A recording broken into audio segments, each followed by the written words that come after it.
Hello dear students, कैसे हैं आप सब लोग। हाजिर हैं आपके सामने पैसिव वॉइस का एक नया और इंटरेस्टिंग वीडियो लेकर के, जो बहुत ही इम्पोर्टेंट होने वाला है, जिसमें अक्सर स्टूडेंट्स गलतियां करते हैं। पैसिव वॉइस के रूल्स आने के बावजूद भी हमारी सारी मेहनत बेकार हो जाती है अगर इस टाइप की कुछ गलतियां होती हैं।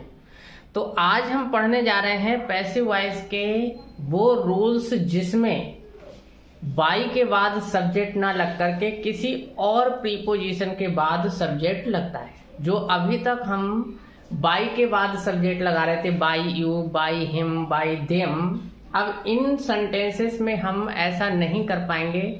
तो आइए कुछ इम्पोर्टेंट रूल्स की ओर चलते हैं, जिसमें हमें बाई के अलावा 4 और प्रीपोजिशन भी हम प्रयोग कर सकते हैं। तो बोर्ड पर आप लोगों के सामने है कि अदर कौन कौन से प्रीपोजिशन हम बाई के स्थान पर यूज कर सकते हैं।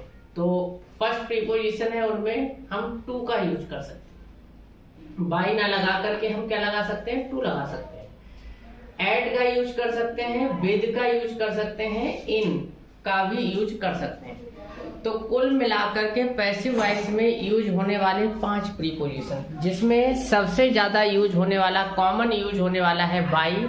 और कुछ रेयर केसेस ऐसे होते हैं जिनमें हम बाई न लगा करके टू, एट, विद अथवा इनका प्रयोग करते हैं। तो आइए हम देखते हैं कि उनको हम पहचानेंगे कैसे, कि जिन सेंटेंसेस में हमें बाई नहीं लगाना है बल्कि बाई के अलावा कुछ और प्रीपोजिशन लगाना। तो इसकी पहचान होगी स्टूडेंट्स वाक्य में दी गई वर्ब से। सबसे पहले हम वर्ब को देखेंगे। वर्ब कौन सी वर्ब है, किस वर्ब के साथ कौन सा प्रीपोजिशन आता है, ये हमें याद करना है। तो कुछ लिमिटेड वर्ब्स यहाँ पर दे रखी हैं जिनके साथ बाई न लग के कुछ अदर प्रीपोजिशन आते हैं, बाकी सभी में तो बाई आता ही है। तो ये कुछ वर्ब्स हम लोगों को याद कर लेनी है, जिससे आने वाले एग्जाम में हमसे किसी प्रकार की गलती ना हो। देखिए स्टूडेंट्स, पहले नंबर पर दिया है नो, ओब्लाइज। नो का मतलब जानना। तो अगर सेंटेंस में नो या ओब्लाइज का मतलब होता है आभार व्यक्त करना, किसी का आभारी होना, थैंकफुल होना। किसी ने हमारे साथ कोई एहसान किया है तो हम उसको थैंक्स करते हैं, तो वही अर्थ है ओब्लाइज का। तो नो और ओब्लाइज अगर सेंटेंस में दिया है, अब नो से मतलब है नो का कोई सा भी फॉर्म हो सकता है। नोज हो सकता है, नोइंग हो सकता है, न्यू हो सकता है, नोन हो सकता है। तो कोई सी भी फॉर्म दी हो सेंटेंस में वर्ब की, नो अथवा ओब्लाइज का कोई सा भी रूप दिया है सेंटेंस में, तो पैसिव बनाते समय जहां पर हम बाई यूज कर रहे थे, बाई न लगा करके वहां पर हम क्या लगाएंगे स्टूडेंट, टू लगाएंगे। जैसा कि एग्जाम्पल के थ्रू हम देख सकते हैं, I know him, I know him. इस सेंटेंस को अगर हम ट्रांसलेट करेंगे तो पहले तो वही रूल है कि टेंस पहचानिए। टेंस इसका प्रेजेंट इंडेफिनिट है, आई सब्जेक्ट हो गया, हिम ऑब्जेक्ट हो गया, हिम को यहाँ लिया, ही हो गया, ही प्रेजेंट इंडेफिनिट इजारे में लगता है, इज। नो की third form known to me.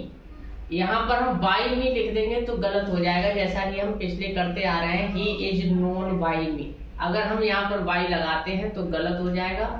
No का कोई सा भी रूप दिया है, know, knew, known, knows, knowing, तो इस कंडीशन में हम टू का प्रयोग करेंगे, ही इज नोन टू मी।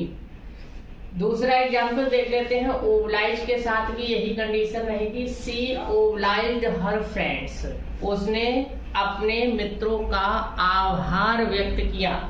तो स्टूडेंट्स, ये पास्ट इंडेफिनिट में बना हुआ सेंटेंस है, सी ओब्लाइज्ड हर फ्रेंड्स। तो पास्ट इंडेफिनिट में ऑब्जेक्ट हमने ले लिया हर फ्रेंड्स। हर फ्रेंड्स को यहाँ पर हम ले आए स्टूडेंट्स, तो हर फ्रेंड्स हमारा सी की जगह पर ऑब्जेक्ट हो गया। पास्ट इंडेफिनिट वॉइस वर्ब का यूज होता है, तो फ्रेंड्स प्लुरल नंबर है, इसलिए हमने वर्ब लगाया। Her friends were obliged, verb की third form, second form same है, फिलहाल यहाँ सेकंड फॉर्म है, यहाँ थर्ड फॉर्म है।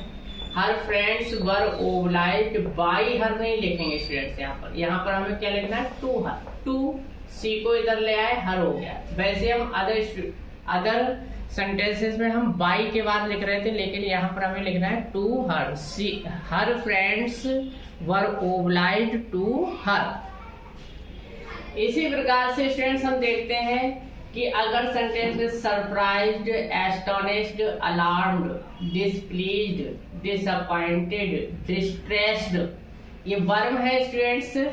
ये इसमें 6 वर्ब्स दे रखी हैं। इनका कोई सा भी फॉर्म अगर सेंटेंस में यूज किया गया है, इनकी कोई सी भी फॉर्म यूज की गई, first form, second form, third form, ऐसे यस वाली फॉर्म या फिर आईएनजी वाली फॉर्म, तो इस कंडीशन में हम पैसिव बनाते समय बाई का प्रयोग नहीं करेंगे। बाई के स्थान पर हमें एट का प्रयोग करना है।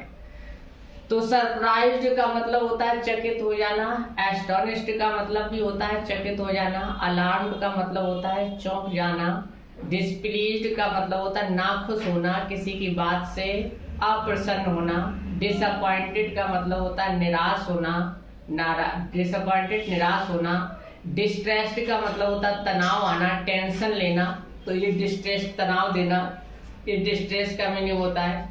तो इन वर्ड्स का कोई सा भी रूप दिया होगा तो फिर हम पैसिव वॉइस में एट का यूज करेंगे। आइए देखते हैं example number 3, his behaviour surprised मी।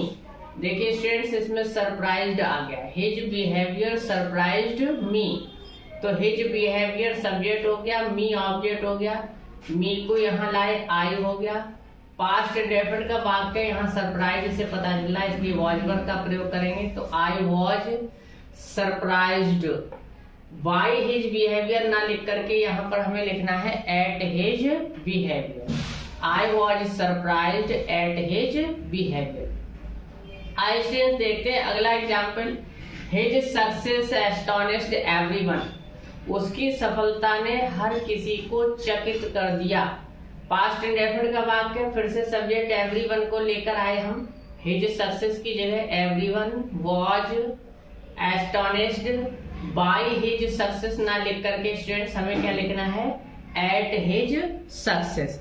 इसी प्रकार से अदर वर्ड से रिलेटेड भी कुछ एग्जाम्पल्स हम देखते हैं। इसी प्रकार स्टूडेंट्स देखते हैं हम अलार्म्ड का प्रयोग अगर सेंटेंस में है, दिस न्यूज अलार्म्ड मी। इस खबर ने मुझे चौंका दिया। तो पास्ट इंडेफिनिट का वाक्य है, मी को हम आगे लेकर आएंगे स्टूडेंट्स, आई हो जाएगा।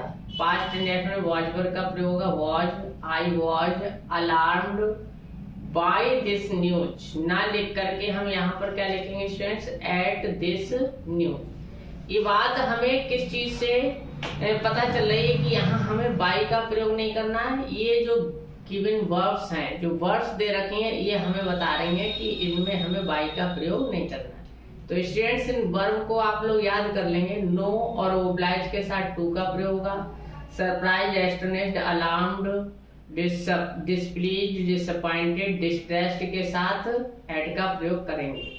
तो स्टूडेंट्स अगले एग्जाम्पल में देखते हैं, his failure displeased his teachers. उसकी असफलता ने उसके अध्यापकों को नाखुश कर दिया, यानी कि वो उसकी असफलता से खुश नहीं थे। तो his failure displeased his teachers, object हो गया हिज टीचर्स, पास्ट इंडेफिनिट का वाक्य वॉज वर्ब लगा है, his teachers were displeased by his failure ना लगा करके हमें लगाना है at his failure. Your performance disappointed me. तो डिसअपॉइंटेड के साथ भी एट का प्रयोग होगा। तो योर